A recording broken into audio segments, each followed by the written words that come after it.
وصحبه ومن والاه. أما بعد، أحبتي في الله،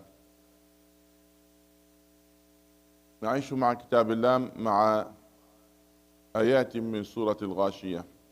يقول سبحانه: هل أتاك حديث الغاشية وجوه يومئذ خاشعة عاملة ناصبة تصلى نارا حامية تسقى من عين آنية ليس لهم طعام إلا من ضريع لا يسمن ولا يغني من جوع.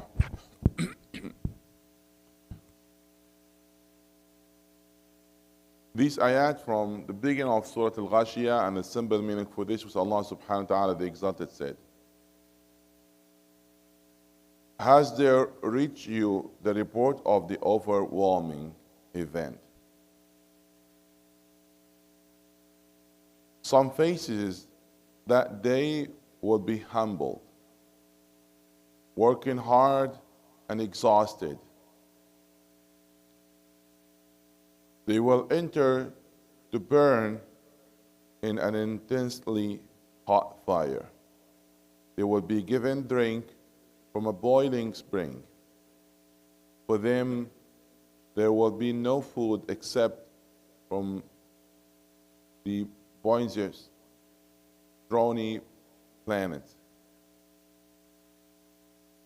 which neither nourishes nor avail against hunger.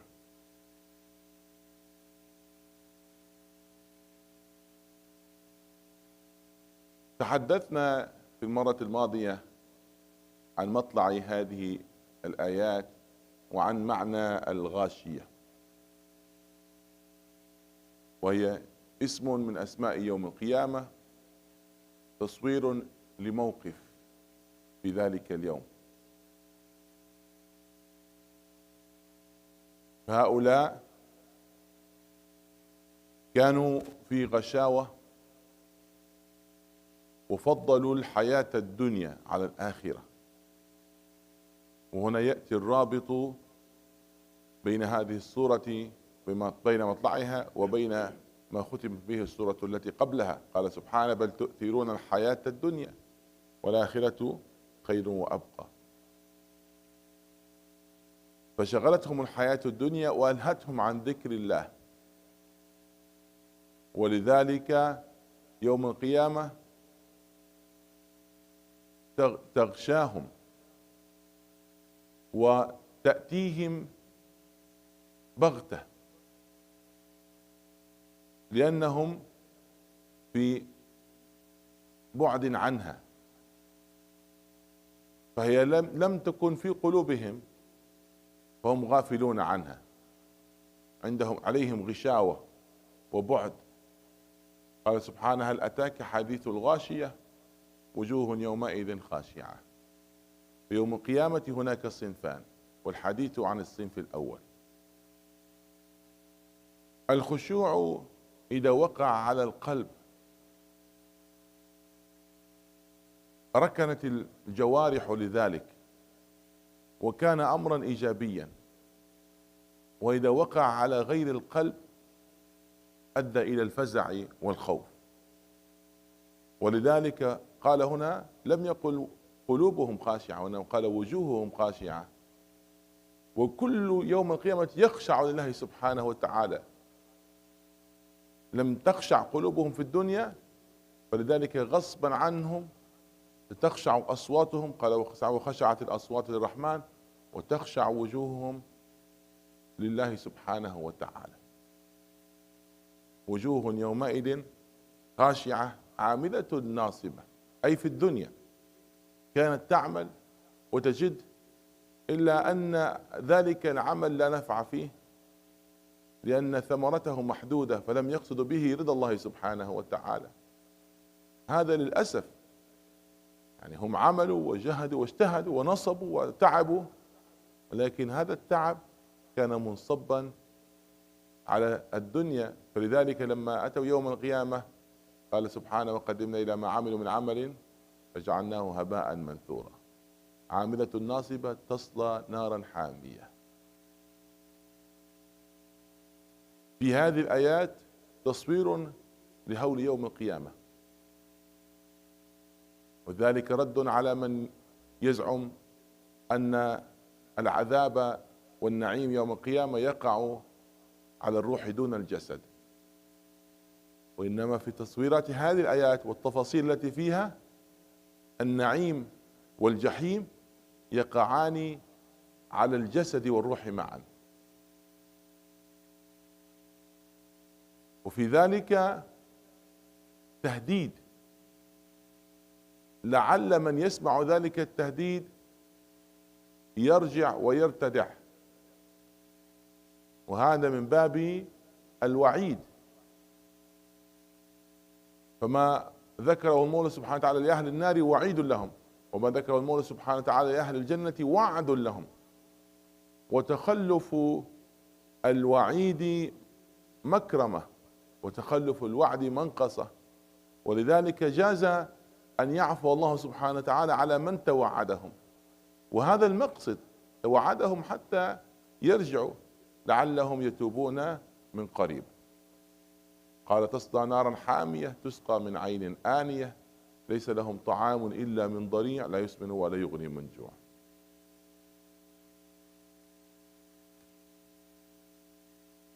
We mentioned in these ayat, the meaning of Ghashiyah before, and that the overwhelming event, it's covering them.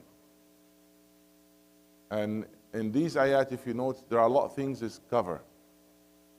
So here, the event itself is covering them, and then he mentioned the other one, تصلى نار حامية تسقى من عين آنية. So it's covering them as well. It's a hot boiling, it's covering them. And in the believers, there are other things that's covering them. When he mentioned about their thiyab and their other things. So if you notice, there's something covered, but something that whatever been wear and cover, that the representation for what you have in dunya. Anyway, in the previous ayat, Allah subhanahu wa ta'ala mentioned about those they prefer this life over the hereafter. And they were in a state of heedlessness. And because of there is ghashawa in their faces, they cannot realize the reality. So that ghashawa will come and continue covering them at that day. هل أتاك حديث الغاشية. So in other words, that if you are still in ghishawa in this life, and you're not really remove the veil and seeing the reality, that will lead you to that end. هل أتاك حديث الغاشية. وجوه يومئذ خاشعة. Allah in these ayat mentioning two groups. وجوه يومئذ خاشعة, and the other one وجوه يومئذ ناعمة. So he mentioned about two groups. The one they have a bad end, and the other one they have a good end. And what's determining that? Your action in this life. So in other words, your action has to be useful. But those groups, their action is useless. Allah said, عاملة ناصبة. Their group, they have a bad end, but they're still working. They are hard workers. And this is a scary thing. They are hard workers, but in the day of judgment, they will come and they find nothing. So it's not dependent on just the work itself. What's your intention behind and what you are doing at the moment. And if you want to know your position and your stats in the sight of Allah subhanahu wa ta'ala, look at your action at the moment, what you are doing. What's the things that are overwhelming you? What are the things that you occupied with, your time with? So if you are being overwhelmed with the good things, you occupied your time with the good things, then it's a good sign. So what's the term that, your end, it's your action of today. وجوه يومئذ خاشعة عاملة ناصبة. And I look at that, somebody will say, that's a good things, خاشعة, it's a good action. But if you look at it, Allah said wujuhun, their faces are humble, like khushu'. He didn't say their hearts. So the believers, their hearts have khushu'. And because of those ones, their hearts in dunya was not having khushu', Allah will bring them in a day of judgment, and their faces and their voices, they will have khushu'. Like, against their will. It's not with their will. So the believers with their will, they have their hearts having khushu'. So when the khushu' will be applied in the heart, that's a positive thing. But when applied on the faces or in the voices, that's a negative thing. I hope that will be clear. Yes. سمع والكلام والوجوه والأبصار كله. This is like out of their control. So what's khushu', that is positive, that's the one comes in the heart. وجوه يومئذ خاشعة عاملة ناصبة. It's very scary that you read these ayat. They are hard workers, but they will come in the day of judgment and they will find nothing. Because that was not meant for Allah subhanahu wa ta'ala. تصلى نارا حامية تسقى من عين آنية. Now there's a description about what they're going to eat, how they're going to live in the hellfire. And why all of these descriptions? First of all, these descriptions is a strong reply for those they said the punishment and the torch that happen just only on the soul. The only that's going to be applied on the soul. That's wrong. The body and the soul, they will feel that torch very clearly. How you explain these ayat? In Allah, you talk about their type of a drink and food. So, like one of the type of their drink here in this ayat, تسقى من عين آنية. The drink, it's a hot water. It's hot, bringing water, very hot. And when they drink it, that rip will really cause damage, for their stomach. فقطع أمعاءهم. And one of their types of food here mentioned, ضريع. And actually, okay, at least we have something to eat. That's what they said when they heard the ayat. And then the Prophet recite the next ayat, لا يسمن ولا يغني من جوع. That, even camels eat it and will never benefit from it.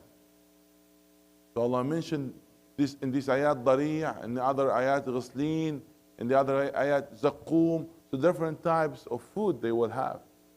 So that's, first of all, as I said, that's to reply for those that come with that wrong understanding. They said only these apply on the soul, not in the body. These ayat is strong reply for them. But why Allah mentioned all of that? It's like a warning. That's what's going to happen as a consequences of your actions. So you have to change your action. It's warning. And it's work not against them. It's work for them if they listen to that warning. By the way, nowadays, if you ask me which the most expensive things that you could give to other people, advice, the good advice. That's one of the most expensive things and very rare nowadays. If you find a good friend that gives you a good advice, that you hold firmly on that person and on that advice. That's one of the hardest things that we miss nowadays. So Allah is advising them actually. Allah gives them warning in order to advise them in order they change. So that's the point why Allah mentioning, that to discourage them from what they are doing, because the consequences of that will be 1, 2, 3. May Allah protect us all. Allahumma sallim, Allahumma sallim. May Allah subhanahu wa ta'ala guide us all to realize the truth. And may Allah subhanahu wa ta'ala open our mind and heart to know the حق. اللهم أرنا الحق حقا وارزقنا اتباعه وأرنا الباطل باطلا وارزقنا اجتنابه. اللهم يا من وفق أهل الخير إلى الخير وعانهم عليه وفقنا يا مولانا إلى كل خير وعنا عليه. آمين. سبحانك اللهم بحمدك أشهد أن لا إله إلا أنت أستغفرك وأتوب إليك.